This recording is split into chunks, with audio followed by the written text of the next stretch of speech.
입니다. 네, 잠시만요. 나 지금 제가 이게 지금 서브 모니터가 없어가지고 한 번만 보고. 네, 해도 될 것 같아요. 네. 시작하겠습니다. 넵. 어, 안녕하세요. 오늘 발표할 논문은 모바일넷 V2가 되겠고요.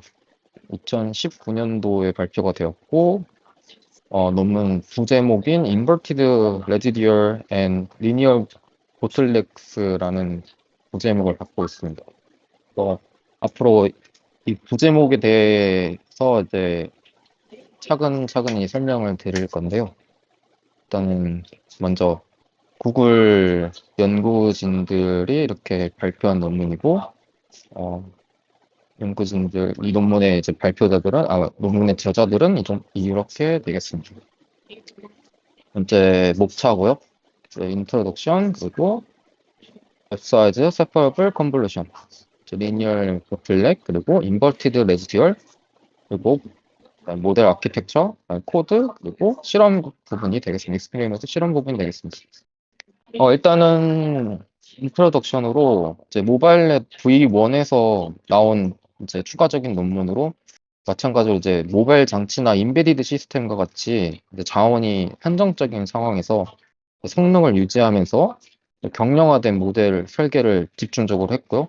그래서 모바일넷 V1에서 사용했던 이제 뎁스와의 이제 세퍼러블 컨볼루션을 추가적으로 이제 레지넷의 레지듀얼 블럭 잔차 연결을 사용하여서 기존 잔차 연결과 다른 이제 인버티드 반전된 구조로 이제 학습하여서 모바일넷 V1보다 더 효율적인 성능을 보여준다고 합니다. 기존에 이제 모바일넷 V1에서 이제 상우님이 뎁스와의 세퍼러블 컨볼루션을 이제 발표하셨기 때문에 저는 이 부분은 스킵을 하고 이제 노션이나 제 거 깃허브에 보시면은 상우님과도 비슷하게 또 이렇게 되어 있으니까 이거는 제가 스킵을 하도록 하겠습니다. 추가적으로 이제 논문 모바일넷 V2에서는 V1에서 사용했던 이제 DF, M, N, DK, N 이런 기호로 사용하지 않고 다른 기호로 사용되었기 때문에 뭐 내용은 같으니까 한번 논문을 보시면서 좀 이 기호에 대해서 좀 집중적으로 구분하셔서 보시면 좀 될 것 같습니다. 내용은 같아서. 저 질문이 하나 있어요. 네, 네, 말씀해 주세요. 기호를 바꿨다는 거는 V1 작성했던 논문의 저자들이랑 V2 작성했던 논문의 저자가 많이 달라져가지고 기호를 바꾼 건가요? 제가 V1 봤을 때 V1에서 작성하셨던 분이 그대로 오셨어가지고, 근데 몇 명이 달라지셔가지고 그렇게 쓴 것 같긴 해요. 근데 내용 자체에 대한 뎁스와이즈 세퍼러블 컨볼루션 내용은 그대로 똑같이 들어가 있어서, 저는 이 작성을 이제 모바일넷 V1에서 했던 작성에 대한 내용을 그대로 제가 했던 그 작성을 그대로 가져와가지고 좀, 물론 이제 V2의 기호로 제가 다시 추가적으로 작성을 해야 되는데 제가 그걸 귀찮아서 그냥 내용 같으니까 이렇게 했습니다. 이게 귀찮은 게 혹시 아니라 논문을 작성을 할 때 V1, 네네네. V2, V3 이렇게 순차적으로 계버가 올라가는 논문을 작성할 때 제일 주의해야 되는 내용이 그 네. 기존의 핵심되는 식에서 어떤 개수 같은 거나 이런 변수 같은 걸 명기를 하잖아요. 그런 거 네네네. 웬만하면 안 바꾸는 게 상식적이긴 하거든요. 근데 여기서는 지금 저희가 상우님 그때 했던 그 와이드 그러니까 저희가 와이드 멀티플라이어랑 그 다음에 레졸루션 멀티플라이어 부분들에 대한 기호가 저희가 모바일랩 V1에서 사용했잖아요. 알파랑 이제 로우로. 근데 여기서는 알파 로우를 이제 거기에 대해서 그 기호로 그대로 사용해가지고 사용하지 않고 다른 식으로 표현되어 있어가지고 제가 이거를 먼저 이게 준비한 지가 이게 시간이 있게 돼가지고 지금 어떻게 기호가 되어 있는지는 기억이 안 나는데 하여튼 이 내용 부분들이 지금 사용이 되지가 않았어요. 네, 내용 자체는 안에는 포함되어 있기 때문에 그러니까 사원님 말씀 기호를 바꿨으면은 왜 바꿨는지, 그러니까 이전에서 이 기호를 지금의 현재 기호로 바꿨는데 바꾼 이유가 뭐 의미가 부족해서 좀 더 명확한 의미를 부여하고자 이런 기호로 바꿨다라고 코멘트를 달거나 그런 거가 필요한데, 그런 것도 없이 그냥 일방적으로 바꿨으면은 그 논문이 조금 문제가 있는 부분에 속하긴 해요. 그래서 그렇게 작성을 하는 음, 게 좀 잘못된 거긴 한데, 음, 아마 이거 구글에서 일- 작성한 거잖아요. 구글 팀에서. 네네네. 그래서 구글 팀에서 작성한 논문들이 이런 인캡, 경향이 좀 띄나요? 인캡션도 그렇고 좀 중구난방인 경우가 있습니다. 그래서 이게 음, 논문 사람 읽을 때 사람 힘들게 하는 거죠. V1에서 썼던 기호들이 있는데 아, V2에서 싹 다 바꿔버렸는데 바꾼 내용도 뭐 크게 의미를 이렇게 코멘트를 달지 않으면은 헷갈리는 요소가 되는 거죠. 그래서 이런 거는 저도 그래서, 나중에 이제 논문 아, 작성할 네. 때 지양해야 된다. 이렇게 보시면 될 것 같아요. 이거 추가적으로 만약에 제가 논문을 다시 읽으면서 만약에 그 내용 바뀐 부분에 대한 내용이 거론되어 있으면 제가 한번 더 찾아볼겠는데 제가 봤을 때는 아까 상원님 얘기한 것처럼 V1의 내용에서 V2로 넘어가는데 기호가 바뀌어서 저도 애로 상황이 있었거든요. 이게 어떤 건지 정확히 어떤 건지 비교하면서 봐야 됐었어가지고 하여튼 물론 뭐 지금 상우님 했던 내용의 그 그림을 이제 많이 근간을 해가지고 저도 작성을 했었 이 V2를 지금 작성을 해가지고 뭐 지금 나중에 추가적으로 이제 모바일 V1 상우님 거 보시고 V2 제 거를 보게 되면은 좀 더 보기 편하게 하는 방향이 되지 않을까 생각이 들어서 일단은 상우님 얘기하신 거 잘 알겠습니다. 한번 제가 찾아보겠습니다. 그건. 네네. 알겠습니다. 네, 네, 일단은 네 그걸 또 저희가 나중에 또 할 때는 주의하는 걸로 네또 그래서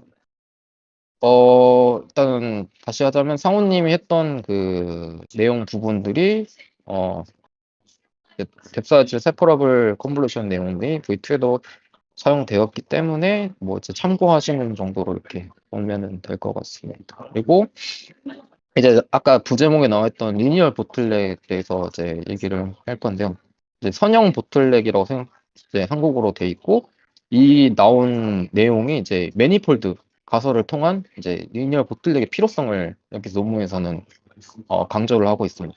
이제 매니폴드라고 하는 게 뭐냐면은 우리 인공식물망 같은 뉴럴 네트워크에서 중요한 이제 매니폴드가 그림과 같이 이제 이게 유명한 이제 매니폴드 가설을 얘기할 때 얘기하는 그림 중에 하나인 스위스 우로를 이제 얘기를 많이 하더라고요. 그래서 이 정보들이 어 고차원 지금 보시는 것처럼 3차원처럼 고차원 정보에 다 이제 퍼져 있지 않고 이게 저차원으로 공간에 위치할 수 있다라는 가정인 거예요. 그러니까 즉 모든 필요한 정보들이 지금 고차원에 있지 않고 저차원으로 해서 그거를 정보를 얻을 수 있다라고 하는 이제 얘기가 될 겁니다. 그래서 이거를 좀 더 이제 이미지의 상상을 좀 더 이제 이제 예시로 좀 해서 비교를 하자면은 아까 얘기했던 이 스위스 롤에서 그 롤 위에 이제 개미가 있고 이 롤 안쪽부터 롤 바깥쪽까지 이제 개미가 비유클리드한 형태, 즉 눈을 가리면서 만져가면서 이 모양을 이해해 나가는 이제 과정이라고 하면은 좀 쉽게 다가올 것 같습니다. 그래서 이 스위스 롤도 이제 신경망 모델 입장에서 이제 이거를 이 말린 부분을 좀 보게 되면은 펼친 모양으로 이렇게 해석을 할 수 있다라고 하는 겁니다. 두 번째 이제 또 이제 설명을 드릴 거는 뭐냐면은 아까랑 같은 매니폴드 내용인데 이제 A에서 B로 사이를 이제 보관 이제를 한다고 하면은 3차원에서 A에서 B를 보관하는 것보다 2차원 상황의 매니폴드 상태에서 A에서 B로 보관하는 것이 더 데이터에 더 적절한 방법이다라는 가정을 두고 있습니다. 그래서 엠리스트 데이터를 예시로 두게 되면은 이제 1번과 2번으로 나눠서 1번 같은 경우는 매니폴드 보관이라 아까 방금 얘기했던 이 2차원 평면으로 해서 A에서 B로 보관하는 게 낫다고 하는 그거랑 같은 건데 그래서 2와 이제 2에 대한 데이터와 또 0에 대한 데이터 사이에 6에 대한 데이터가 존재할 수 있다고 보는 걸 이제 A에서 B로 이쪽 보관한 방법을 보시면 되고,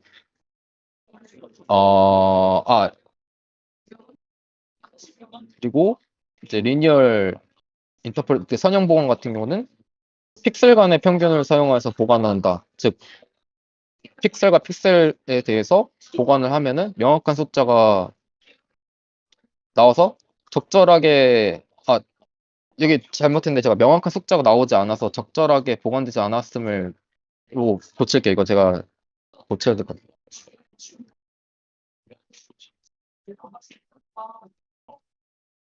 네, 이런 식으로 이제 생각할 수 있겠습니다. 하여튼 이런 매니폴드에 대한 직관 덕분에 모바일 랩 V1에서는 이제 너비 배울, 위드 멀티플라이로 이제 네트워크 채널 수를 줄이면서 이제 생각할 수 있었고, 모바일 랩 V2에서는 이제 보틀넷과 이제 리니얼 보틀넷 구조를 이용해서 이제 계산 비용 및 이제 메모리 사용을 줄이면서 성능을 유지했다라는 이제 논문에서 이제 매니폴드와 이제 리니얼 보틀넷의 이제 상관 구조를 좀 얘기를 하고 있습니다.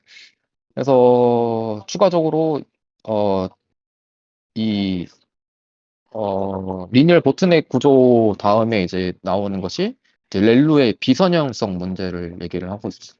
저희가 알고 있는 이 렐루 같은 경우는 0 아래에 있는 값은 0이 되고 0 이제 이상의 값은 이제 선형 구조를 이제 선형적으로 작동화해서 이제 정보 손실이 없고 0 이하의 것은 정보 손실이 있는 형태가 되겠죠. 그래서 논문에서는 이 리니얼 보틀넥 즉 선형 성을 가져야 되는 부분에 대해서는 그대로 두고 이제 0 이하의 것, 즉 정보 손실이 있는 부분을 이제 렐루를 사용하지 않고 하기 위해서 1 곱하기 1 컨볼루션을 사용하라라는 얘기를 하고 있습니다. 그래서 좀 보시면은 그래서 결론적으로 뭐냐, 렐루를 사용하는 것과 리니어 보틀렉을 사용하는 거에 어떤 점의 차이가 있느냐라고 보셨을 때 제 논문 그래프에서 렐루를 사용한 같은 이제 그래프와 또 이제 리니얼 보틀렉, 즉 렐루를 사용하지 않고 1 곱하기 1 컨볼루션을 사용한 그래프에서는 이제 리니얼 보틀렉이 더 성능이 좋은 거를 이제 얘기를 하고 있습니다.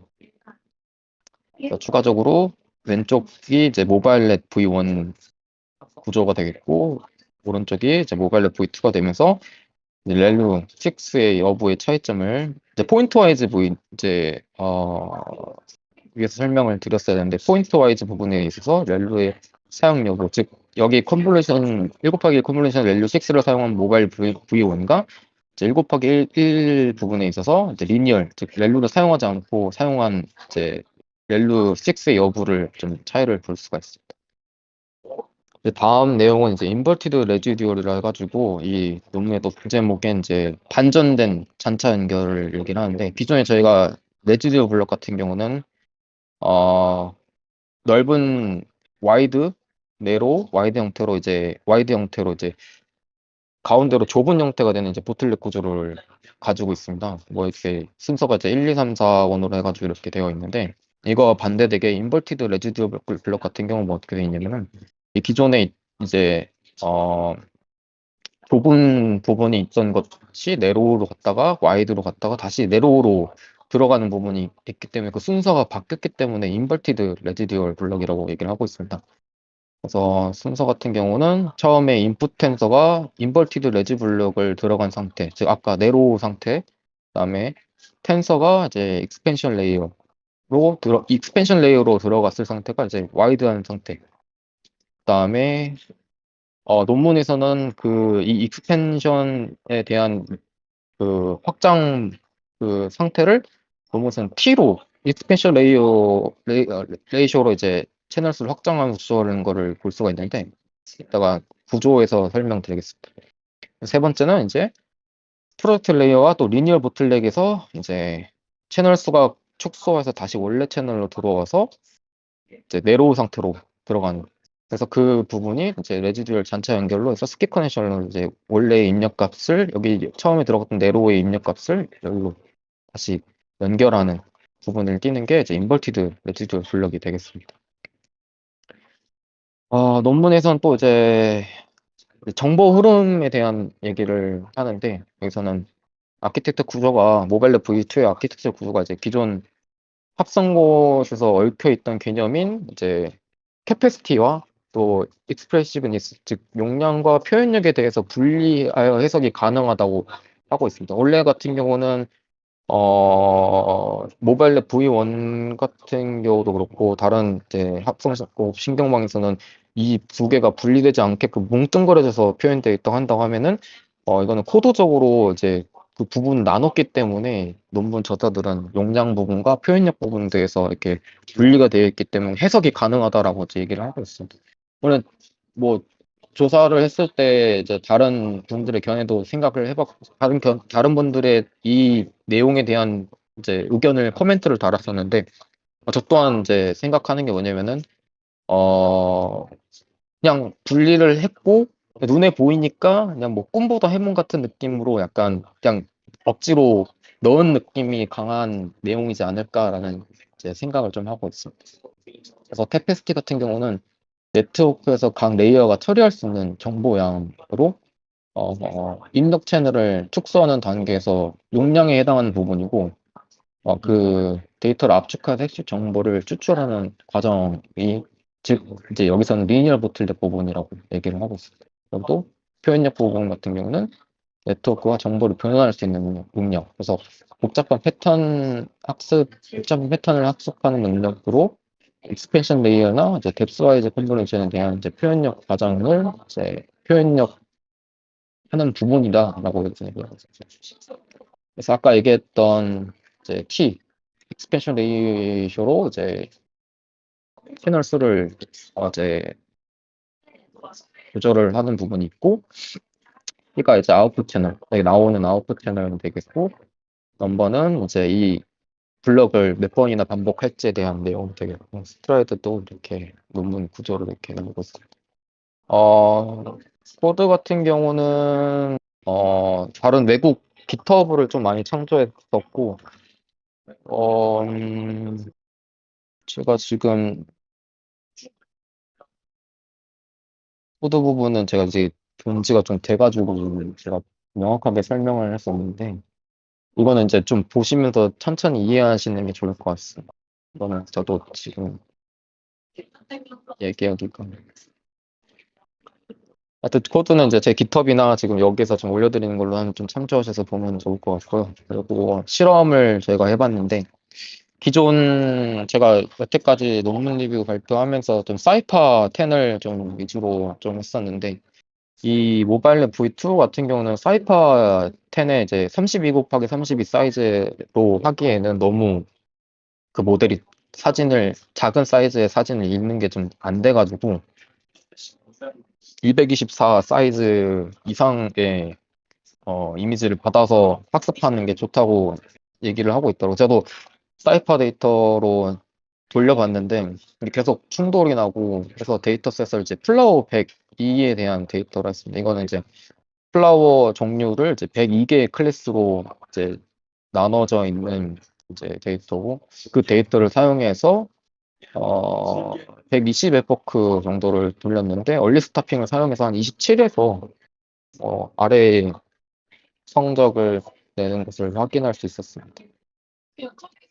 그래서 미니멈 트레인 에러 레이트가 이제 0.1이 나왔고 미니멈 밸리데이션 에러 레이트가 18.73이 나왔으며 맥시멈 트레인 어큐리시가 1에 근접해서 1이 한 번 몇 번 찍힌 게 있어서 1이 최고로 나온 것 같고 맥시멈 밸리데이션 어큐리시가 한 81%로 준수하게 나온 것 같습니다. 근데 이제 과적합이 좀 의심이 됐던 부분은 이제 발리데이션 부분이 트레이닝보다 로스가 더 낮게 처음에 되어 있는 걸 보면서 과적합 의심을 좀 했던 것 같습니다. 추가적으로 이제 저희가 좀 이 논문 리뷰가 한번 쉬어서 제가 이거를 기준으로 지금 하나 더 추가로 한 게 있는데 이거는 간단하게만 제가 보여드리고 끝내는 걸로 좀 하겠습니다.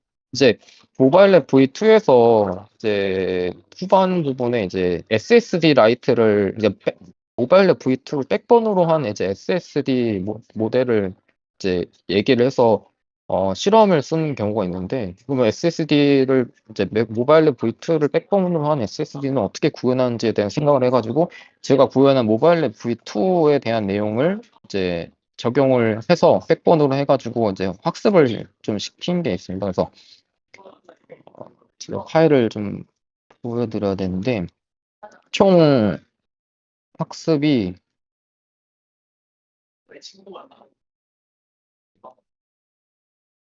어,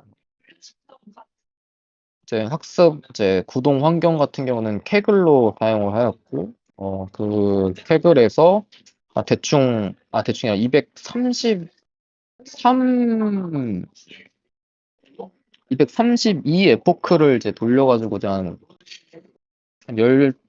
14시간 15시간 이제 걸려서 이제 학습을 이제 진행을 한번 해봤습니다. 이제 데이터 같은 경우는 이제 파스칼 2007년 데이터랑 2012년 데이터를 이제 사용을 했고, 이거 같은 거 제가 좀 더 정리를 해서, 이제 보여드릴 예정인데, 간단하게 이제 간단하게, 그러니까, 이번 준비 기간 동안 이제, 모바일 랩 V2를 끝나고 이제 SSD를 준비하면서, 이게 잔 오류들이 좀 많더라고요. 이게 원래는 기존 SSD 모델이 이제 VGG를 이제 백본으로 해가지고 VGG 맞는 백본에다가 그 VGG로 나오는 텐서를 이제 SSD 텐서랑 이제 맞추려고 이제 그 텐서 맞추는 것 때문에 좀 시간이 좀 오래 걸렸어가지고 어, 좀 오래 걸렸었는데 이제 제가 코드가 다 돌아가고 이제 된 지가 한 4일 돼가지고 이제 학습하는데 좀 시간이 좀 많이 걸렸고요. 그거에 대한 이제 학습으로 이제 총 파스칼 데이터에 이제 클래스별로 이제 어, 즉, 뭐지? 그 박스 저희 그 욜로나 이제 그런 것들 이제 MAP로 이제 박스 설정하는 거 있는데 그걸로 이제 학습을 했던 결과 지금 이제 어 에어플레인 같은 경우는 63%의 이제 정확성이 됐고, 바이스클 같은 건 69, 이제 버드, 보틀, 로버스 이제 각 클래스별로 이제 어느 정도 어느 정도 어느 정도 이제 이 부분들을 이제 몇 개의 클래스가 이제 준수하게 나왔는데 다른 이제 작은 물체 같은 이제 보틀이라든지 아니면 벌드라든지 아니면은 또 체어 같은 거, 이제 뭐, 작은 클래스의 객체들을 좀 많이 TV 모니터 등 이게 많이 못 맞춰가지고, 이 부분에서 좀 제가 조율을 해가지고 좀 더 좋은 성능을 이제 가져와서 이제 SSD 모델을 발표를 좀 해보도록 하겠습니다. 일단 이상입니다. 저 질문이 하나 있는데, 그, 네네네네네. 모바일 랩 V2에서 이제 네. 렐루6를 비판을 하면서 바틀넷 구조를 이제 도입을 했다라고 이제 설명을 하셨잖아요. 네네네, 맞습니다. 근데 버틀넷 구조도 지금 코드를 구성한 거 보면은 거기 아래도 이제 네. 렐루6가 같이 적용이 된 거거든요. 그러니까 어, V, 여기 V1, 예. 리니얼 보틀렉 안에서는 렐로 아, 6가 적용을 네, 그러니까 이게 지금 제가 코드를 좀 설명을 좀 다시 드리자 보냐면은, 어, 이게 T가 1일 때랑 T가 1이 아닌 걸로 이제 여기서 도는 건데, 근데 이제 리니얼 이 보틀렉 부분에 있어서는 렐로 6를 이제 안 쓰고 넘어가게 돼 있거든요. 이 부분을 좀 보시면은, 그러면은 네, V1에서는 뎁스와이즈 컨볼루션 단계에서도 렐루6가 적용이 됐고, 그쵸, 포인트와이즈 그쵸, 그쵸. 컨볼루션 단계에서도 렐루6가 적용이 됐는데, 이 그, V2에서는 그쵸, 네.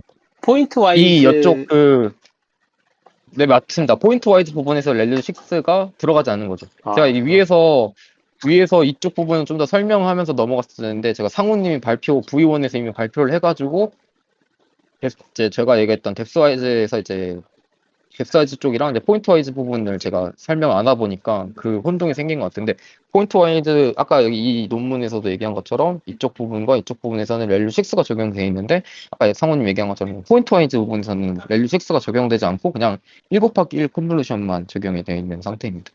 그래서 그 1 곱하기 1 컨볼루션을 왜 사용했냐고 하면은, 그 0 이하의 값들은 이제 정보 손실이 있고, 또 이 정보 손실이 지금 정보 손실에 대한 내용이 이제 매니폴드에 대한 가설을 인해서 고차원의 데이터가 저차원에 위치할 수 있다라는 그 근간에 의해서 이 렐류 6에 대한 이제 비선행성 문제를 얘기를 하게 된 겁니다. 그래서 즉 모바일 앱 V1에서 너비 배율로 이게 지금 고차원에서 저차원으로 이렇게 되어 있는 상황에서 굳이 포인트 와이즈에다가 렐루 6를 적용하게 되면은 오히려 더 안 좋은 성능이 나왔는데, 그 성능을 따져다 보니까 렐루 6의 그 구조적인 문제가 0 이하의 값들은 다 정보 손실이 있으니까 정보 손실 없이 그냥 1 곱하기 1 컨볼루션 사용하자라고 하는 얘기를 해서 순서가 좀 뒤바뀌어서 얘기를 좀 하게 된 것 같습니다. 근데 논문에서도 순서가 매니폴드가 나오고, 매니폴드에 대한 내용이 그 고차원 저차원 얘기를 하고, 그 다음에 렐루 6에 대한 비선형적인 문제가 나와가지고, 저도 처음에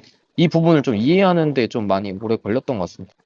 그러면은 제가 지금 이해하기로는 뎁스와이즈 네, 컨볼루션 세퍼러블 뎁스와이즈 세퍼러블 컨볼루션 전체 단계에서 뎁스와이즈 부분이 있고 세퍼러블 포인트 와이즈 부분이 있잖아요.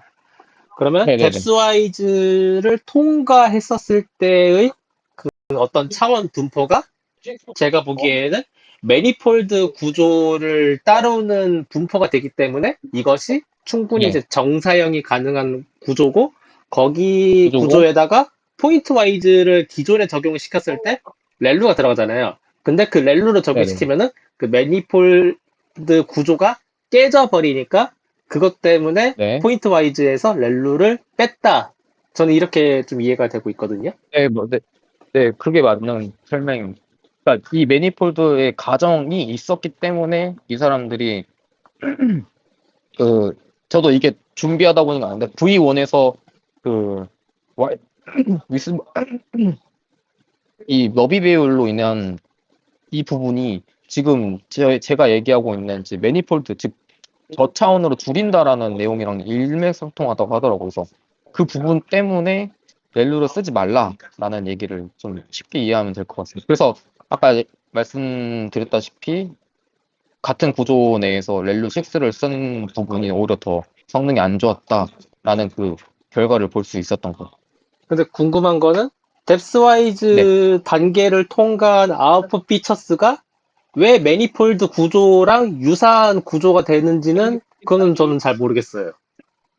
이 이제 러비 배울이라고 얘기는 하는데, 저도 이게 V1에 제가 이 논문을 준비하면서 어쨌든 간에 매니폴드를 얘기를 할 만한 이유를 어쨌든 V1에서 찾아야 될 것 같다는 생각을 했었는데, 그 내용이, 저는 이 너비 배울로 이제 네트워크 채널 수를 줄였다라는 부분이, 즉 고차원에서 저차원으로 줄였다로 인식을 했고, 제가 이걸 어디서 찾는지 모르는데 이 내용에 근간했기 때문에 뭐 지금 이 구조에서 그러니까 매니폴드 내용이 나왔다라는 거를 제가 얼핏 봤었어서 이렇게 적은 것 같아요. 제가 지금 본거는 확인은 하는데 제가 어디서 본지를 정확히 지금 체크가 안 되네요, 지금. 근데 V1에서 너비 배열을 줄이는 거는 그 네트워크 채널 수를 그냥 단순하게 줄여서 경량화하는 거여가지고, 그때 제가 근데 V1 논문 봤었을 때 매니폴드라는 구조가 V1에서는 딱히 언급되지 않았거든요. 그게, V2에서 네, 맞아요. 저도 V1에서는 제가 V1을 준비를 저도 했었는데, V1에서도 내용에서 매니폴드 내용은 전혀 없었거든요. 왜냐면 오히려 성능이 좋았다면 좋았다고 얘기를 하지, 그런 식으로 얘기한 적이 없었어가지고, 저도 이 V2를 준비하면서 V2에서 왜 매니폴드에 대한 내용을 왜 할까라는 지금 생각을 계속 했었거든요. 그래서 V2에서 매니폴드라는 단어가 나왔다는 거는 이 논문을 쓴 저자들이 뎁스와이즈 단계를 통과한 아웃풋 피처스가 매니폴드 구조를 그러니까 구조랑 유사해져 가지고 이것이 차원 축소가 가능하다라고 가설을 세웠는데, 그 가설을 세우고 적용을 해보니까 포인트 와이즈 부분에서 렐루를 적용을 시키면은 이 매니폴드 구조가 깨져버려가지고 오히려 성능이 안 좋아진다라고 이렇게 논문에서는 그 논문의 저자들이 이 논리를 그 이제 그런 식으로 나온 것 같아요. 네, 발전시킨 것 맞아요. 같아요. 근데 그 네. 과정을 어떻게 입증했는지는 이제 잘 보이지는 않는다라는 게 있는 거죠. 음, 그 부분을 보강을 하면은 매니폴드 구조가 왜 뎁스와이즈 단계에서 통과한 그 분포, 아웃풋 피처스의 분포가 왜 매니폴드 구조인지를 확인하면 되는 거긴 하죠. 그게 질문이 다음 제가 하나, 그러면 예, 예.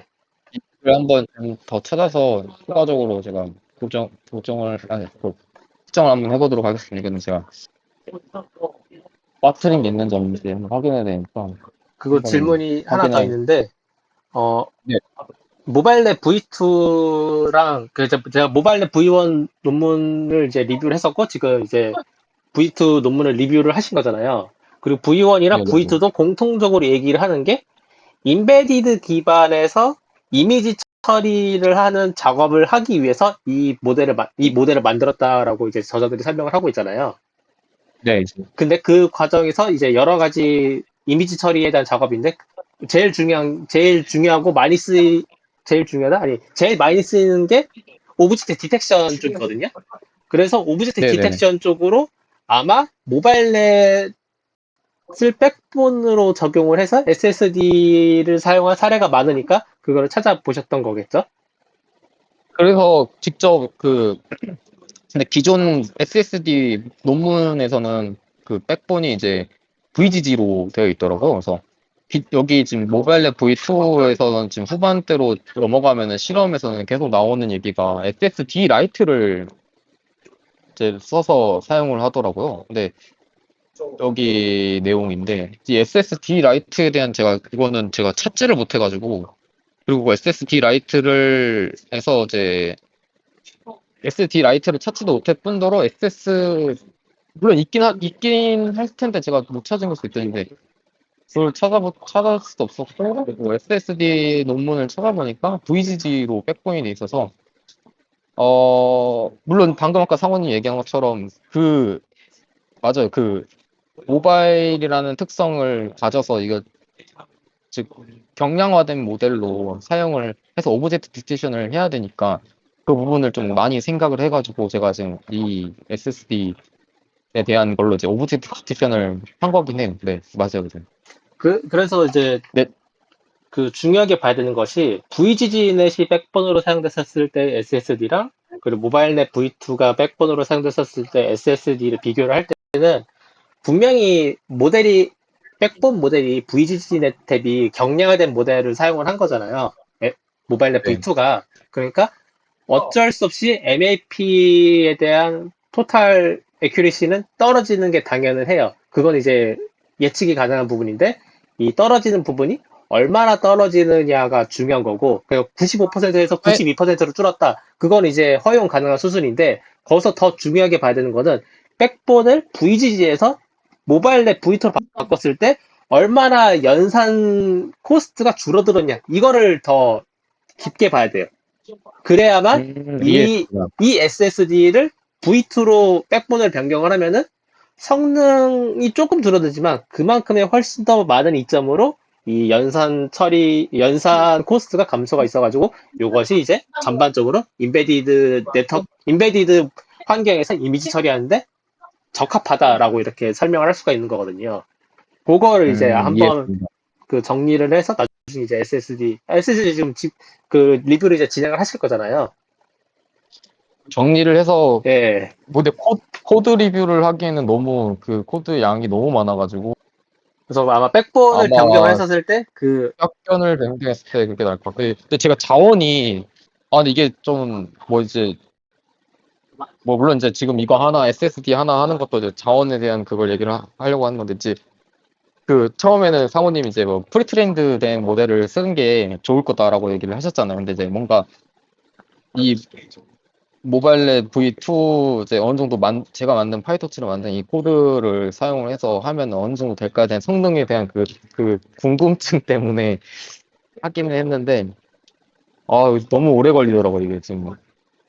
하루, 이게, 케겔 같은 경우는 12시간, 그러니까 총 30시간의 이제 자원 할당량을 주는데 12시간이 지나면 세션이 꺼지게 되거든요. 그래서 체크 포인트로 그거를 제가 저장을 하면서 그 체크 포인트를 넘기면서 학습을 시키긴 했었는데 이게 좀 자원 한계가 이제 느껴지네요, 이제.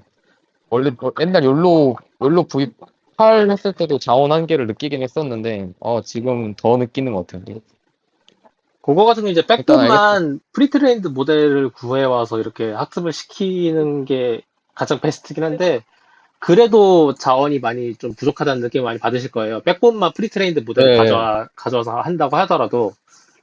그래서 네. 그거는, 그래서 아예 그 연산 코스트 비교하는 거는 그 전체 모델을 프리트레인드를 가져와가지고 비교하는 것도 하나의 좋은 방편이고요.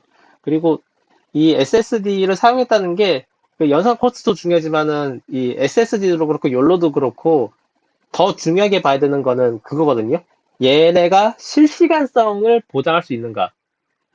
맞아요. 예, 저도 그래서 지금 여기 말고도 지금 테스트, 디텍션 파이썬 파일이 있긴 한데 그거를 제가 지금 오늘 확인을 하려고 하는데 아직 집에 제가 들어가지를 못해가지고 지금 확인이 안 된 상태거든요. 그것까지 제가 실시간으로 그래서 제가 처음에 이 SSD를 근간으로 해가지고 하려고 했던 게 뭐였냐면은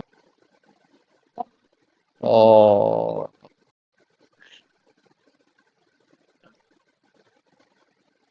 그렇구나 여기서 SSD에 대해서 이게 AL나 AL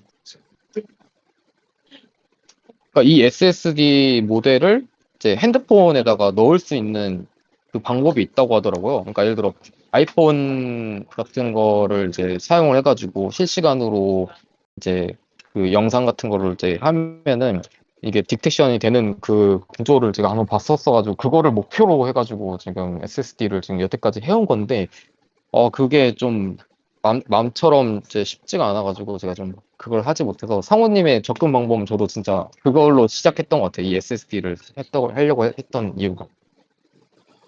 일단 뭐 그 그렇습니다. 지금. 핸드폰에다가 어쨌든 어플리케이션을 만들어가지고 SSD 디텍션 하는 거를 이제 구현을 하실 생각이신 거잖아요. 네, 그쵸. 저 처음에는. 그거는 정리를 정말 잘해가지고 나중에 이제 기업 그 면접할 때 사용할 수 있는 포트폴리오까지 만들어 놔야 될 거예요. 그거는 되게 가치가 있는 거거든요. 특히 인베디드 모바일 쪽에서는 그 인베디드 모바일 쪽에서는 그거가 바로 실무예요. 그래서 그거는 네네네. 정리를 되게 빡세게 하셔야 될 잘해서, 겁니다. 예, 잘해놓고, 나중에 이제 그 기업 이제 면접 볼 때 포트폴리오 이제 발표할 때 그거는 꼭 넣어놔야 돼요. 뭐 내가 개인 프로젝트로 SSD에 대한 이런 그 어플리케이션을 만들어가지고 배포를 한번 해봤다. 그러면은 그거는 되게 큰 가점이 될 거라고 저는, 그건 장담할 수 있을 것 같아요. 네. 그 정도에 대한 근데 실무니까. 상훈이 그러면은 제가 뭐 좀 이런 말씀 드리기 좀 그렇긴 한데, 제가 그러니까 뭘 더 준비하는지 이거에 대해서 뭐 제가 준비한 거에 대해서 이렇게 하다가 좀 더 뭔가 더 추가했으면 좋겠다, 이거 더 추가했으면 좋겠다 이런 피드백을 좀 제가 받아도 될까? 요청 드려서. 그러면은 제가 이제 여- 정리를 하자면은요. 네네네. SSD를 어플리케이션을 만들어가지고 이제 배포를 하는 것까지 한다고 하면은 일단 네네네. SSD 모델에 대한 기본적인 이해가 있어야 되겠죠?